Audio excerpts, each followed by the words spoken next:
प्रति भगवत भाव आ जाता है तो कहीं भी हमें आनंद की कमी नहीं लगती। विष्णु पुराण में एक कथा आती है,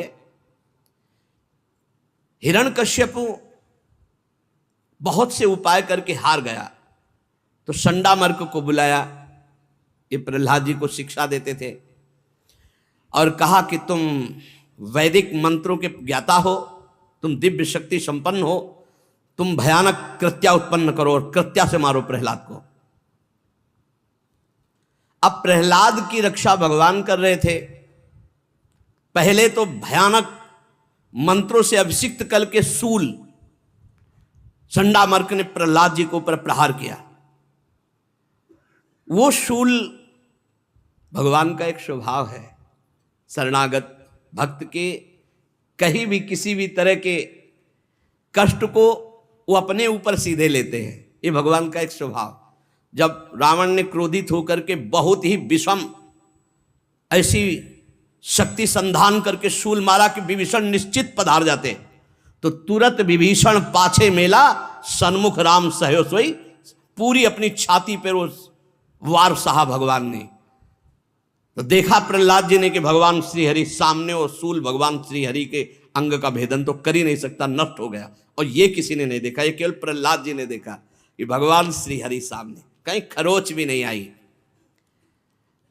हिरण्यकश्यप की प्रेरणा से भयानक कृत्या का अविचार उत्पन्न किया। बहुत भयानक होता है ये, जिसे गांव में मूठ कहते हैं और शास्त्रीय भाषा में अविचार प्रयोग कहते हैं, मारण अविचार। ये अमोघ होता है, पक्का मरेगा मरेगा।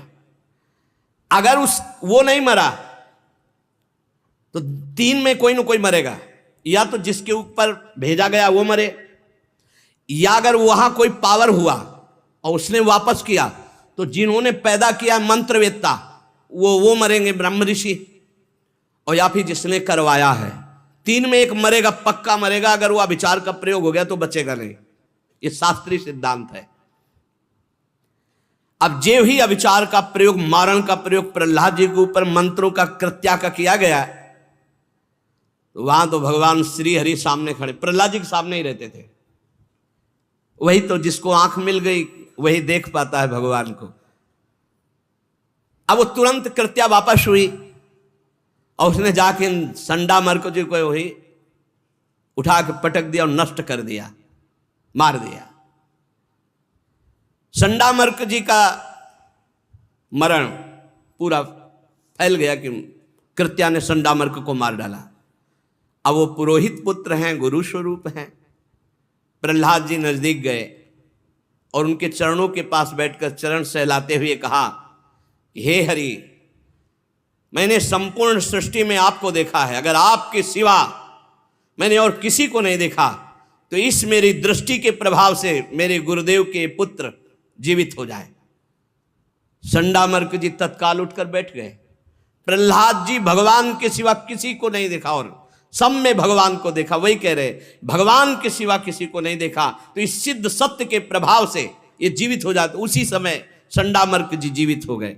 जब उनको पता चला कि मेरे जीवन दान देने वाले प्रहलाद जी तो चरणों में गिर गए कि मैंने तो आपके लिए शूल प्रकट किया, कृत्या प्रकट की, आप वहां भी भगवान का दर्शन प्रहलाद जी कर रहे हैं।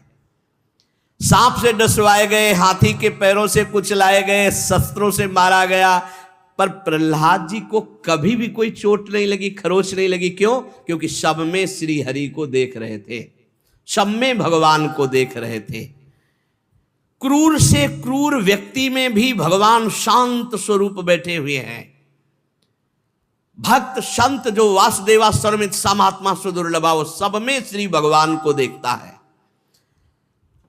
जब सब में देखता है तो दृष्टि आ गई ना, तो अपने में भी वही भगवान को देखता है।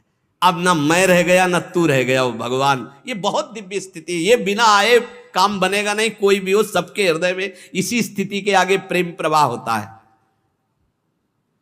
जब हम किसी को देखते हैं कि ये बड़ा राक्षस है, तो हमारे दिमाग में पहले राक्षस आता है, हमारे दिमाग में धारणा बनती है, तब हम उसको देखते हैं राक्षस। ऐसे हम जब किसी को देखते हैं कि तो भगवान का साक्षात, तो हमारे दिमाग में पहले भाव आता है भगवान का। हमको अपने दिमाग को ठीक करना है, हमें अपनी मानसिकता ठीक करनी, यही साधना है। एक